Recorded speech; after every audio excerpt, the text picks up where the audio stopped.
Hello and welcome to the channel. Today's video is a bit of a continuation on a video that I posted a little while ago where we explained how pedals worked and did that by creating effects without using pedals. You can check that out up here if you haven't seen that already. But in today's video we're going to be talking about how the three different types of distortion pedal work. Now when I say the three types of distortion pedal, I am obviously talking about fuzz, distortion and overdrive. So we'll start at the top with the most distortion and work our way down. So to do that we've got to start with fuzz. So how a fuzz pedal works is that it greatly amplifies your guitar signal and then uses diodes to clip that signal. Your pedal will have a certain amount of headroom, and when your signal gets beyond that headroom it will start to clip. And a fuzz does this in the most extreme way, which causes your signal to become a square wave. As I mentioned a minute ago, this clipping is done by diodes. And with a fuzz pedal you will normally see those diodes as being either silicon or germanium. Now I'm not going to get into the whole argument of which one of those is better because that's a whole other debate for another video, but just know that those generally are your two types, and when you see either silicon or germanium fuzz, that's what it's referring to. Each of these diodes, as they're made from different materials, has a different character, and chances are you'll like one more than the other, but of course that's subjective. So generally when it comes to fuzzes you've got four main types, those being big muff based, tone bender based, fuzz face based and octave fuzz. Now I say based because almost any fuzz pedal you'll find out there will be based on one of these designs, as fuzz pedals are fairly basic when it comes to the circuitry. Now moving on to distortion. Distortion works in a similar way to fuzz in the sense that the clipping is still happening in the pedal. However, the clipping in a distortion pedal is softer, although still considered hard clipping, but is closer to the sort of clipping you would get in the preamp stage of your amplifier, rather than the full-on square wave that you get in a fuzz pedal. Distortion pedals will often use diodes to achieve this clipping as well, and will use op-amp circuits to amplify your signal. Common distortion pedals include things like the Boss DS1, the Proco Rat, which is behind me on the shelf, and the MXR Distortion Plus.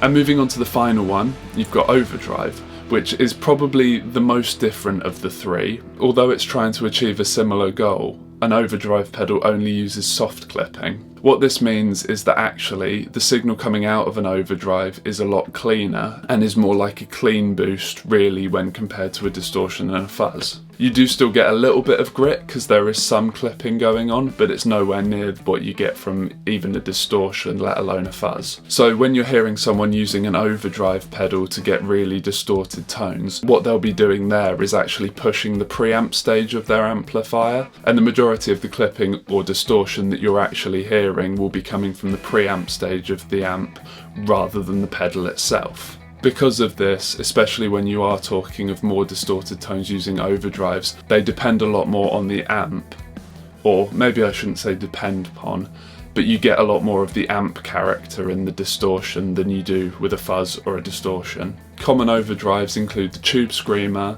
the Boss OD and SD range, the Noble's ODR1, and of course the Klon. So that's a quick look at what they're doing to your signal. I hope that makes sense to you.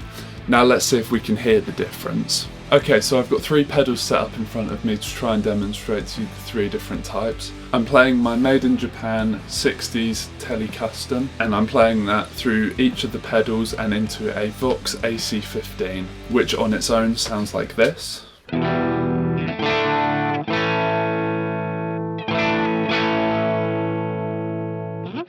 So I've got the gain at about 11 o'clock, so it's right on the edge of starting to break up, but it's not quite there. So we'll start with the fuzz. So the fuzz I've got here to demonstrate is a Russian Big Muff reissue, and that sounds like this.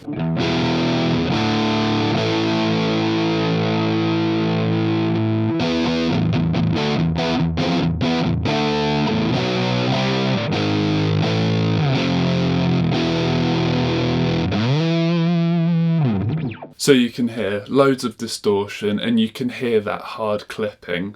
It's almost a little bit sludgy and it sounds like something that's being overloaded, because it is. You'd get a similar effect, say, if you plugged into an audio interface and just cranked the gain as high as it would go. So that's fuzz. Moving on to distortion. Now for that I've got a Proco Rat 2 and that sounds like this.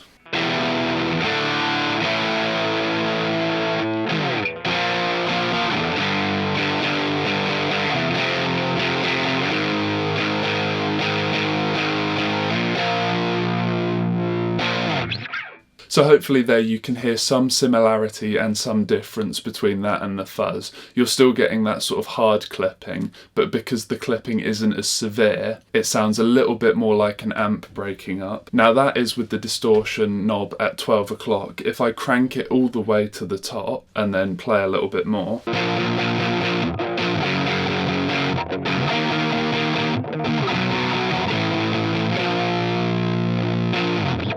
so then you can hear that it starts to get into that more of that fuzz realm with some harder clipping and a slightly more overloaded, sludgy sort of sound. So that's the distortion. And then finally onto the overdrive, I've got everyone's favourite, the Digitech Bad Monkey, and that sounds like this.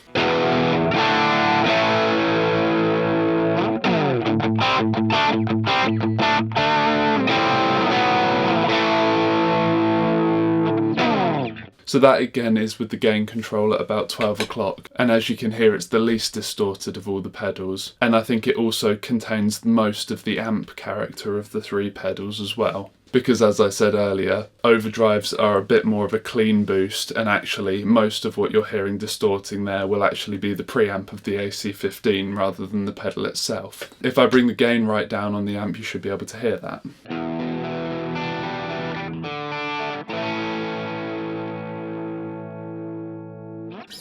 So the only change I've made there is I've knocked some of the gain off of the preamp and I've bumped the master up a bit to keep the level the same. But you can hear there then there's even less clipping, and hopefully that demonstrates that yes, a lot of the distortion is coming from the amp rather than the pedal itself. So there you go. I hope this video has given you a bit of a better understanding on the differences between fuzz distortions and overdrives. Let me know any thoughts you have in the comments down below and which of the three types you generally gravitate towards. But that's it for today. So as always, thank you very much for watching, and I'll see you next time.